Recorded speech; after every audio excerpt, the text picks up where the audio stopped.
बहन योजना का क्या मतलब है भाई?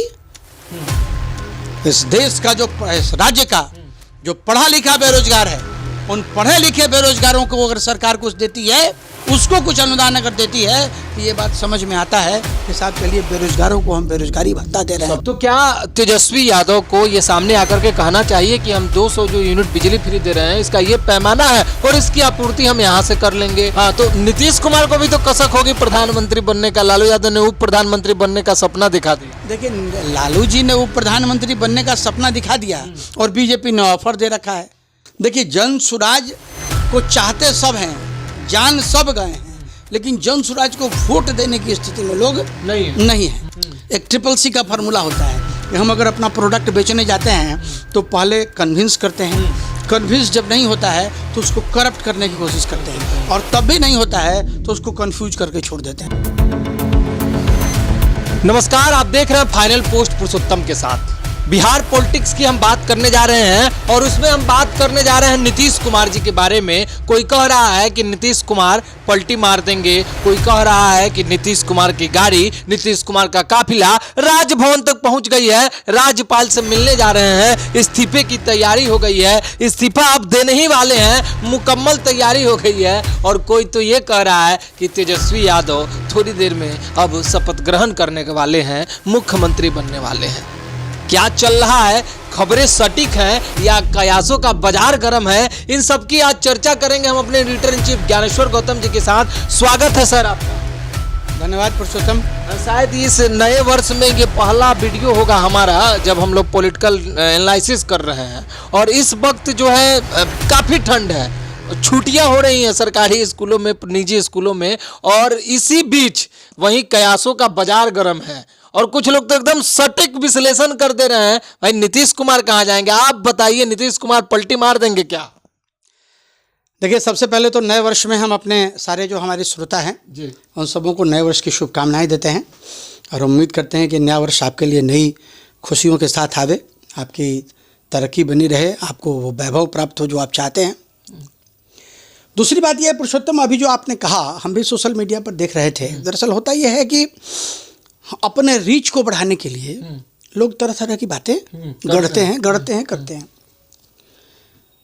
कोई सच्चाई उसमें कहीं से भी दूर दूर तक दिखती नहीं है, क्योंकि इसके पहले जो 2 बार नीतीश जी ने अपना पाला बदला, उस समय नीतीश जी की बैसाखी पे केंद्र की सरकार नहीं थी।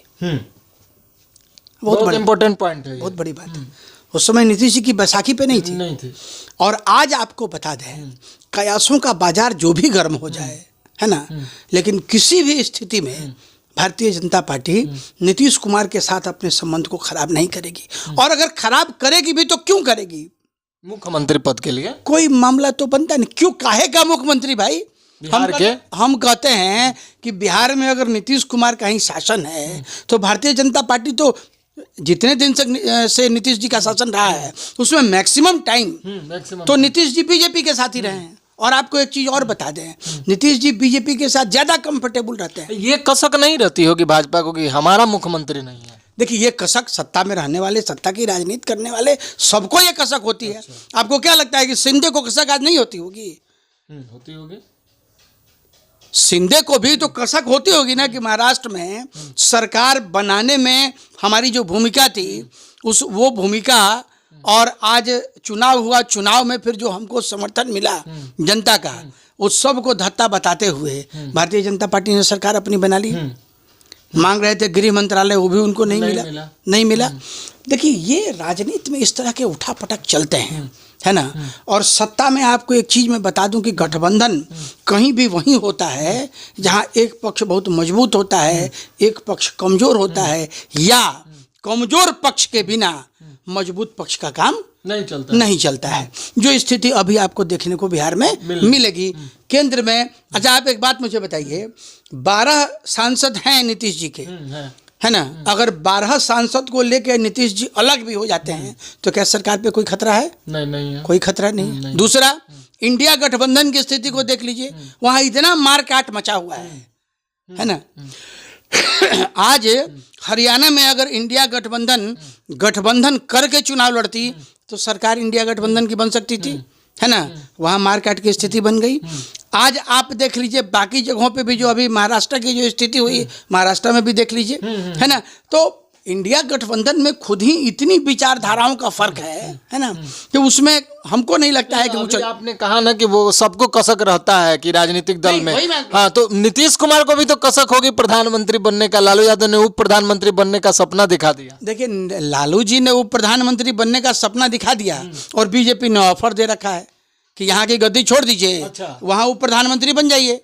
पहले से मतलब ऑर्डर दे चुका है, पहले से ही ये बातें सेट हो चुकी हैं। अच्छा। कि आप यहाँ प्रधान मुख्यमंत्री की गद्दी हमको दे दीजिए, है ना, और आप वहाँ उप प्रधानमंत्री बन जाइए, दिल्ली में आइए। अब ये डिपेंड करता है नीतीश जी के ऊपर। आप ये समझिए, हम लोगों ने अक्सर ये चर्चा की है कि नीतीश जी के दोनों हाथ में लड्डू है ना। नीतीश जी जहाँ जाएंगे सरकार वहीं बनेगी, है ना। बीच में प्रशांत किशोर ने अपना बहुत बहुकाल टाइट किया, लेकिन उपचुनाव और फिर अभी जो ये बीपीएससी प्रोटेस्ट, नहीं, बीपीएससी प्रोटेस्ट तो दूसरी चीज़ है। मुख्य अभी जो 4 जगहों पे चुनाव हुआ उसमें स्थिति लोगों ने एमएलसी, और अभी जो एमएलसी वाला चुनाव हुआ उसमें लोगों ने स्थिति देख ली। हालांकि प्रशांत जी ने एमएलसी वाले चुनाव में अच्छा किया था, लेकिन वो अच्छा उनका किया हुआ नहीं था, उनकी वजह से वोट नहीं था। हम तो जनता के बीच में रहते हैं, घूमते हैं। देखिए, जन सुराज को चाहते सब हैं, जान सब गए हैं, लेकिन जन सुराज को वोट देने की स्थिति में लोग नहीं है। मतलब वोट दे देंगे जन सुराज को और जन सुराज की सरकार बन जाएगी, ऐसा प्रतीत नहीं होता है। रही बात कि 2, 4, 5, 10, 20 सीट ले आवे, वो अलग बात है, लेकिन सरकार बना लेंगे प्रशांत जी। लेकिन एक बात और आपको बता दें कि प्रशांत किशोर जिस तरीके से उन्होंने अपनी पार्टी को एस्टेब्लिश किया है, आने वाले समय में 2030 का जो चुनाव होगा उस चुनाव में प्रशांत किशोर कोई खेल कर लें तो अतिशयोक्ति नहीं होगी। अच्छा, अब एक बात प्रशांत किशोर की बात है, नीतीश कुमार पे अब एक बात समझिए क्या है कि नीतीश जी कहीं किसी गठबंधन में नहीं जा रहे हैं। एक प्रेशर पॉलिटिक्स जरूर चलता है। देखिए, हर राज्य का जो मुखिया होता है वो चाहता है कि केंद्र से जितनी ज़्यादा योजनाओं का लाभ हम ले लें, है ना, वो लाभ हम ले लें। आपको बता दें 12 सांसद हैं नीतीश जी के, 17 सांसद हैं चंद्रबाबू नायडू के, लेकिन पैकेज आप देखिएगा तो सबसे बड़ा पैकेज बिहार को ही मिला, चंद्रबाबू नायडू को उतना बड़ा पैकेज नहीं मिला।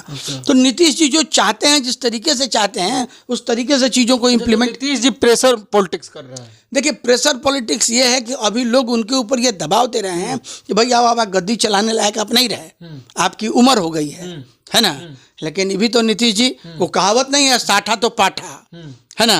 तो नीतीश जी भी टाल ठोक के तैयार अपने आप को साबित करने में लगे हैं। हाँ, आप ये देख लीजिए, इतनी प्रचंड ठंड में भी उनकी प्रगति यात्रा चल रही है ना। तो इतनी प्रचंड ठंड में अगर उनकी प्रगति यात्रा चल रही है, इसका मतलब है कि इस उम्र में भी वो स्वस्थ तो हैं। इसलिए मैं आपको बता दूं कि ये जो तमाम कयासों का बाजार चल रहा है। सवाल था सर मेरा कि जो प्रेशर पॉलिटिक्स कर रहे हैं, तो ये प्रेशर पॉलिटिक्स 2025 के विधानसभा चुनाव में सीट शेयरिंग को लेकर के तो नहीं है। देखिए, सीट शेयरिंग को लेकर भी प्रेशर पॉलिटिक्स होगी, लेकिन एक बात मैं आपको बता दूं, 100 सीट पर जनता दल यूनाइटेड लड़ेगी, ये आप तय मान के चलिए। कम से कम या फिर कम से कम 100 सीटों पे लड़ेगी। कुछ ज्यादा हो जाए, है ना, तो अतिशयोक्ति नहीं है। 100 सीटों पे लड़ेगी।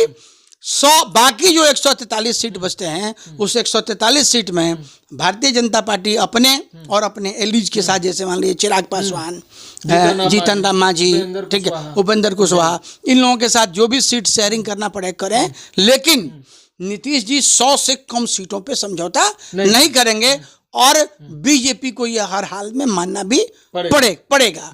क्योंकि यहाँ का जो डिस्टर्बेंस है वो केंद्र की सरकार में भी डिस्टर्बेंस का रास्ता तय कर देगी। चूंकि जला हुआ सब है। नीतीश जी भी अंदर थोड़ा एक कसक रहती है।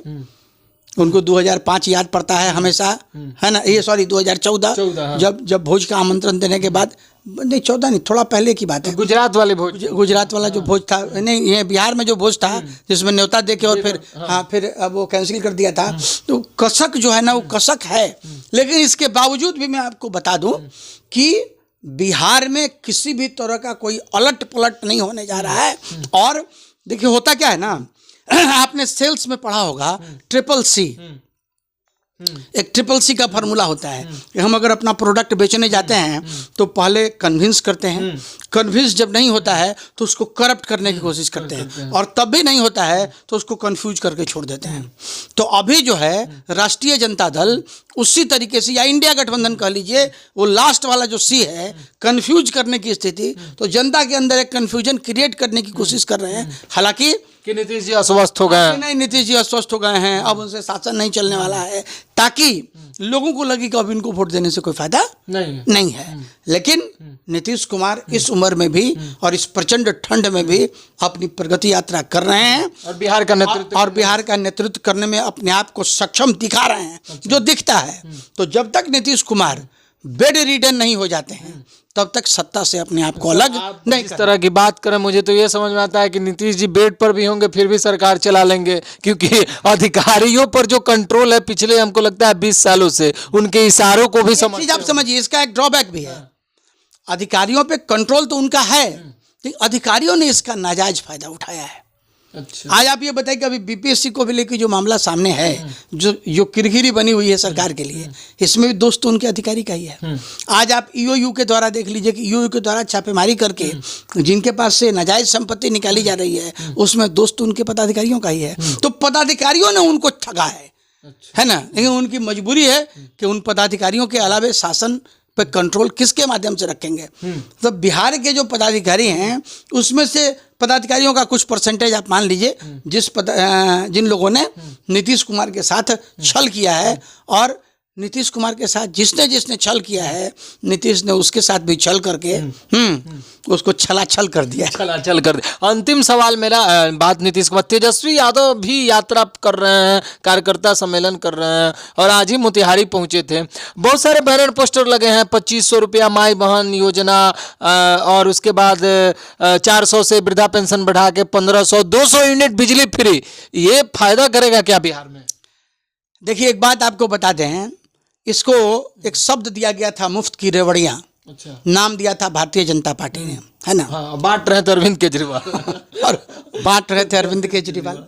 अरविंद केजरीवाल ने पहली बार इस एक्सपेरिमेंट की शुरुआत दिल्ली से की, और वो 100% सफल रहा। हाँ, सफल रहा। धीरे धीरे भारतीय जनता पार्टी ने भी उसको अडॉप्ट कर लिया, है ना। फिर कांग्रेस ने भी उसको अडॉप्ट कर लिया, फिर समाजवादी पार्टी ने भी उसको अडॉप्ट कर लिया, और अब हालत ये है कि सब कोई उसको अडॉप्ट करने को तैयार बैठा है। बिना जो लोग भी मुफ्त की रेवड़ियां बांटने की घोषणा करते हैं, उनको वो मुफ्त की रेवड़ियों से जो पैसे निकलेंगे, जो एक्सपेंसेस बढ़ेंगे, उसकी आपूर्ति कहाँ से करेंगे, यही मैं पूछने वाला था। हाँ, इसकी भी जानकारी लोगों को देनी चाहिए। जैसे केजरीवाल ने कहा कि भाई हमारे पास है कैलकुलेशन, है ना, हम कर लेंगे, कोई बोझ भी नहीं बढ़ेगा और हम कर लेंगे, कर्ज में भी नहीं जाएंगे, हमारे पास है ना। तो केजरीवाल के बारे में लोगों ने भरोसा इसलिए कर दिया, खुद इंडियन रेवेन्यू सर्विस के पदाधिकारी हैं और उनको सारा कैलकुलेशन पता है ना। लेकिन तेजस्वी जी क्या करेंगे, कहाँ से लाएंगे पैसा? 200 यूनिट बिजली फ्री का, 200 यूनिट बिजली फ्री का कहाँ से लाएंगे पैसा, जबकि बिहार खुद से डेफिसिट स्टेट है ना, कर्ज दुनिया भर का है, और इसके अलावा, इसके बावजूद भी सत्ता काबिज करने के लिए इस तरह की जो मुफ्त की रेवड़ियाँ का ही बात संभाले नहीं है। इसके पहले भी कहते कि 10 लाख नौकरियाँ देंगे, 10 लाख नौकरी में 1000 नौकरी भी उनकी तरफ से नहीं आई। देखिए, ये बात दावा करने के लिए भले तेजस्वी ये कहें कि हमारे समय में 10,000 नौकरियां दी गई, लेकिन उसकी पृष्ठभूमि पहले ही तय हो गई थी, है ना, उसमें तेजस्वी यादव का कोई कंट्रीब्यूशन नहीं है। तो सत्ता में आने के बाद लोग चीज़ों को भूल जाते हैं, और यही वजह है और यही वजह है कि नेताओं के प्रति लोगों के मन में घनघोर अविश्वास हो जाता है। हाँ, पैदा होता है। तो क्या तेजस्वी यादव को ये सामने आकर के कहना चाहिए कि हम 200 जो यूनिट बिजली फ्री दे रहे हैं, इसका ये पैमाना है और इसकी आपूर्ति हम यहाँ से कर लेंगे। ये जो 2500 रुपया हम लोग माई बहन अन्न योजना जो लेकर के आए हैं, सम्मान योजना शायद, वो उसमें जो 2500 रुपया दे रहे हैं, इसकी आपूर्ति हम यहाँ से कर लेंगे। यानी पीछे जो आपूर्ति होगी उसका पैमाना लोगों को देना चाहिए। देखिए पुरुषोत्तम, एक चीज मैं आपको बताऊं, अगर किसी को भी कुछ देना है तो बेरोजगारी भत्ता दो। माई बहन योजना का क्या मतलब है भाई? इस देश का, जो इस राज्य का जो पढ़ा लिखा बेरोजगार है, उन पढ़े लिखे बेरोजगारों को अगर सरकार कुछ देती है, उसको कुछ अनुदान अगर देती है, तो ये बात समझ में आता है कि साहब चलिए बेरोजगारों को हम बेरोजगारी भत्ता दे रहे हैं। सबसे अच्छा तो रोजगार दे देना। नहीं, रोजगार के अवसर तो क्रिएट किए जा रहे हैं, रोजगार के अवसर क्रिएट किए जा रहे हैं, सरकार भी कोशिश कर रही है। हालांकि अब देखिए उस लेवल पे कितना माने सफल हो पाती है नीतीश जी की सरकार, वो हम कह नहीं सकते हैं, क्योंकि हम तो देख रहे हैं। आप देख लीजिए अभी जितने भी इंडस्ट्रियल एरिया हैं पूरे बिहार में डेवलप हो रही हैं। नहीं, उस सारे इंडस्ट्रियल एरिया में जिन लोगों को जमीनें दी गई कुछ और के लिए, बना वहाँ कुछ और, ठीक है। तो है क्या ना कि मान लीजिए अगर हम इंडस्ट्री बनाने के लिए, इंडस्ट्रियल एरिया में इंडस्ट्री ही बनेगा ना, तो इंडस्ट्रियल एरिया में अगर इंडस्ट्री नहीं बन के वहाँ कुछ दूसरा कुछ हो रहा है, तो ये भी सरकार का एक फेल्यूर है। ये भी सरकार, आप ये सिर्फ मैं आपको बता दूं, पूरे बिहार में अगर आप इंडस्ट्रियल एरिया में जमीन के अलॉटमेंट की स्थिति को देखेंगे तो उसमें 90% लैंड आपको उसी तरह का मिलेगा। लिया गया लैंड इंडस्ट्री लगाने के लिए, लेकिन इंडस्ट्री की जगह कुछ और कारोबार वहाँ हो रहा है। अब है क्या कि इंडस्ट्री अगर लगेंगे तो अपने वहाँ काम करने के लिए लेबर की जरूरत होगी, मजदूर की जरूरत होगी, या इंजीनियर की जरूरत होगी, है ना। तो ये एक इंफ्रास्ट्रक्चर के लेवल पे बहुत कुछ चेंज करने की जरूरत बिहार में है। आप देखिएगा सरकारी नौकरी मिल जाने के बाद लोगों को लगता है जैसे कि अब तो आनंद हो गया, जिंदगी सेट हो गया। और वही प्राइवेट नौकरी करने वाले जो लोग हैं रोजमर्रा देख लीजिए कि सवेरे 8:30 बजे तैयार होकर घर से निकलते हैं, 9 बजे ऑफिस पहुंच जाते हैं, और शाम में लौटने का कोई वक्त नहीं है। इसलिए कि जो प्राइवेट कंपनी अगर आपको 1 लाख रुपया देती है ना, तो उस 1 लाख रुपये की जगह पे 2 लाख रुपए का रोजगार आपसे लेती है। ये इंतजाम वो करती है। इसीलिए आप देखिएगा प्राइवेट कंसर्न फ्लरिश करता है, गवर्नमेंट का जो कंसर्न है वो डूबता जाता है। आज नरेंद्र मोदी ने जितने सार्वजनिक उपक्रम थे उन उपक्रमों को बेच दिया। बेचने के पीछे लॉजिक है, लॉजिक यही है कि अगर नहीं बेचेंगे तो नुकसान में जाएगा। आज आप देखिए बीएसएनएल की स्थिति क्या है। बीएसएनएल के स्ट्रक्चर पे जितनी कंपनियां हैं सबका काम चलता है, और बीएसएनएल घाटे में चलती है, बिल्कुल घाटे में चलती है। बीएसएनएल के ऑफिस में जियो का नेट चलता है। आप ये समझ, आप इससे बड़ा दुर्भाग्य क्या हो सकता है। तो ये तमाम तरह की स्थितियां हैं। लेकिन मैं आपको एक चीज़ बताऊं कि नीतीश कुमार ने बिहार में, बाकी लोग जो भी बातें कहें, लेकिन 2005 के पहले आप तुलना कर लीजिए बिहार की स्थिति का, है ना, और 2000 के बाद की स्थिति की चर्चा कर लीजिए।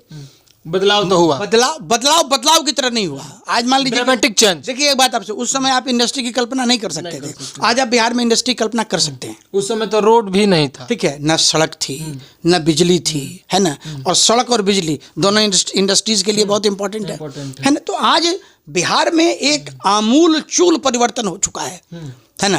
सड़कें अच्छी हो गई, बिजली आपको 24/7 मिल रहा है, लॉ एंड ऑर्डर की स्थिति अच्छी हो गई, ट्रांसपोर्ट सिस्टम आपका अच्छा हो गया। एक चीज की कमी है, यहाँ अफसरशाही बेलगाम है। चूंकि इंडस्ट्री लगाने वाले जो व्यक्ति हैं उनको भी कुछ कागजी कार्रवाई पूरी करानी पड़ती है।